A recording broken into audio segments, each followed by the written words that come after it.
Isso é tão verdadeiro. Para que dizê-lo? Feriu-me. Livro do Desassossego, por Fernando Pessoa. Dê um like se você gosta deste canal, comente, compartilhe e se inscreva. Se quiser contribuir, veja como na descrição do vídeo. Obrigada!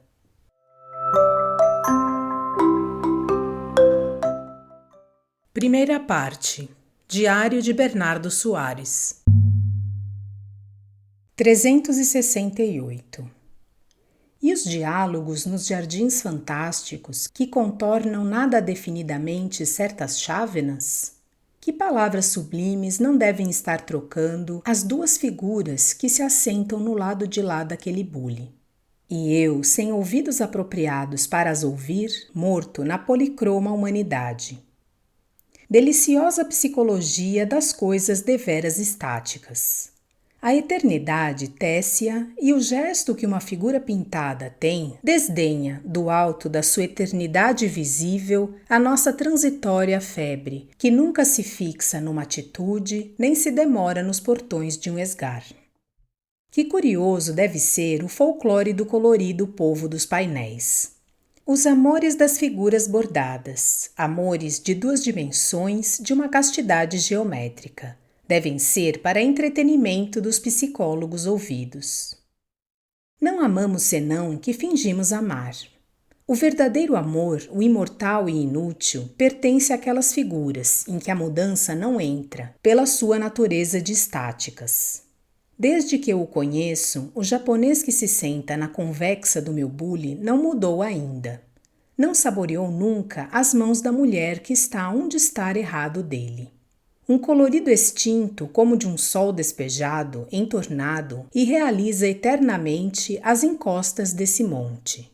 E tudo aquilo obedece a um instante de pena, pena mais fiel do que esta que inutilmente preenchesse a fragilidade das minhas horas exaustas. 369. Nesta era metálica dos bárbaros, só um culto metodicamente excessivo das nossas faculdades de sonhar, de analisar e de atrair pode servir de salvaguarda à nossa personalidade, para que se não desfaça ou para nula ou para idêntica às outras. O que a nossa sensação tem de real é precisamente o que tem de não nossas. O que há de comum nas sensações é que forma a realidade. Por isso, a nossa individualidade nas nossas sensações está só na parte enorme delas.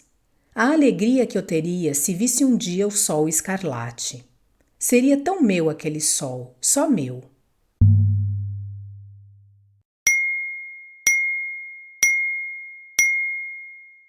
370. Nota da narradora. Neste trecho, Bernardo Soares escreve um diálogo imaginário entre um homem e uma mulher. Para melhorar a compreensão de quem ouve, usei um efeito sutil de áudio em um deles. Nunca deixo saber aos meus sentimentos o que lhes vou fazer sentir. Brinco com as minhas sensações como uma princesa cheia de tédio com seus grandes gatos prontos e cruéis. Fecho subitamente portas dentro de mim por onde certas sensações iam passar para se realizarem. Retiro bruscamente do seu caminho os objetos espirituais que lhes vão vincar certos gestos. Pequenas frases sem sentido metidas nas conversas que supomos estar tendo. Afirmações absurdas feitas com cinzas de outras que já de si não significam nada. O seu olhar tem qualquer coisa de música tocada, a bordo de um barco, no meio misterioso de um rio com florestas na margem oposta. Não diga que é fria uma noite de luar. Abomino as noites de luar. Há quem costume realmente tocar música nas noites de luar. Isso também é possível. E é lamentável, está claro. Mas o seu olhar tem realmente o desejo de ser saudoso de qualquer coisa. Falta-lhe o sentimento que exprime. Acho na falsidade da sua expressão uma quantidade de ilusões que tenho tido. Creia que sinto às vezes o que digo e até, apesar de mulher, o que digo com o olhar. Não está sendo cruel para consigo própria? Nós sentimos realmente o que pensamos que estamos sentindo? Esta nossa conversa, por exemplo, tem visos de realidade? Não tem. Num romance não seria admitida. Com muita razão. Eu não tenho a absoluta certeza de estar falando consigo, repare. Apesar de mulher, criei-me um dever de ser estampa de um livro de impressões de um desenhista doido. Tenho em mim detalhes exageradamente nítidos. Dá um pouco, bem sei, a impressão de realidade excessiva e um pouco forçada. Acho que a única coisa digna de uma mulher contemporânea é este ideal de ser estampa. Quando eu era criança, queria ser a rainha de um naipe qualquer num baralho de cartas antigo que havia na minha casa. Achava este mistério de uma heráldica realmente compassiva. Mas quando se é criança, tem-se aspirações morais destas. Só depois, na idade em que as nossas aspirações são todas imorais, é que pensamos nisso a certo. Eu, como nunca falo a crianças, creio no instinto artista delas. Sabe, enquanto estou falando agora mesmo, eu estou querendo penetrar o íntimo sentido destas coisas que me estava dizendo. Perdoa-me? Não de todo. Nunca se deve devassar os sentimentos que os outros fingem que têm. São sempre demasiadamente íntimos. Acredite que me dói realmente estar-lhe estas confidências íntimas, que, se bem que todas elas falsas, representam verdadeiros farrapos da minha pobre alma. No fundo, acredite, o que somos de mais doloroso é o que não somos realmente, e as nossas maiores tragédias passam-se na nossa ideia de nós. Isso é tão verdadeiro. Para que dizê-lo? Feriu-me. Para que tirar a nossa conversa a sua irrealidade constante?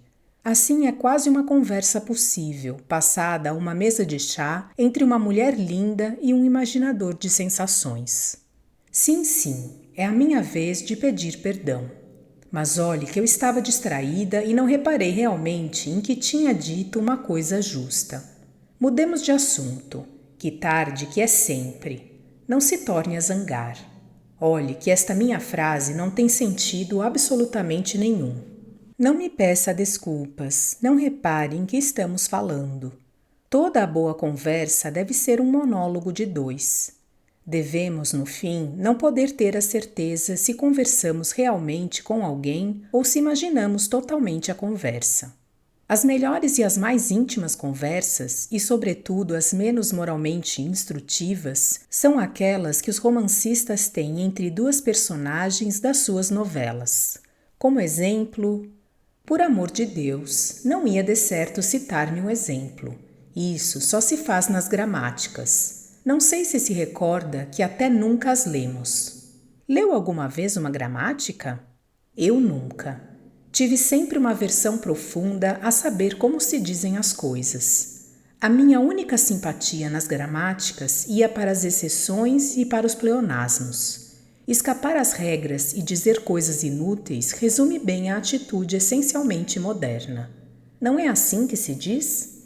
Absolutamente. O que tem de antipático nas gramáticas? Já reparou na deliciosa impossibilidade de estarmos falando neste assunto?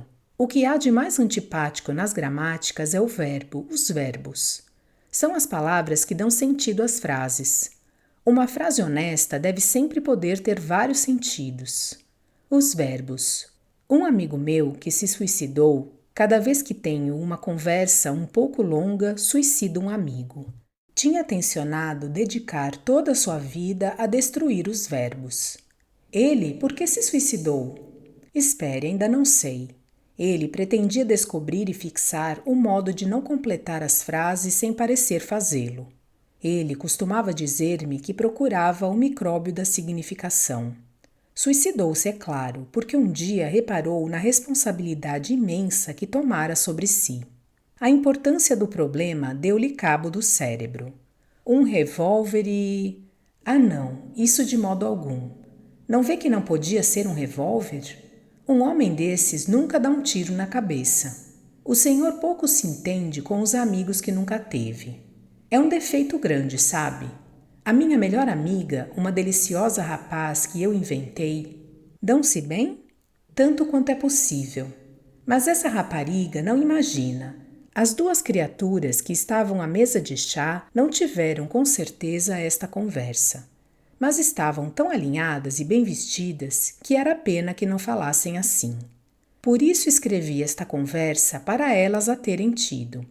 As suas atitudes, os seus pequenos gestos, as suas criancices de olhares e sorrisos, momentos de conversa que ambos entendemos no sentimento de existirmos, disseram nitidamente o que falsamente finjo que reporto. Quando eles um dia forem ambos e sem dúvida casados, cada um para seu lado, em intentos de mais juntos para poderem casar um com o outro, se eles por acaso olharem para estas páginas, acredito que reconhecerão o que nunca disseram e que não deixarão de me ser gratos por eu ter interpretado tão bem, não só o que eles são realmente, mas o que eles nunca desejaram ser nem sabiam que eram. Eles, se me lerem, acreditem que foi isto que realmente disseram. Na conversa aparente que eles escutaram um ao outro, faltaram tantas coisas que faltou o perfume da hora, o aroma do chá, a significação para o caso do ramo de que ela tinha ao peito. Tudo isso, que assim formou parte da conversa, eles se esqueceram de dizer. Mas tudo isto lá estava, e o que eu faço é mais do que um trabalho literário, um trabalho de historiador. Reconstruo completando, e isso me servirá de desculpa junto deles de ter estado tão fixamente a escutar-lhes o que diziam e não queriam dizer. Desejo que tenham gostado. Obrigada e até a próxima!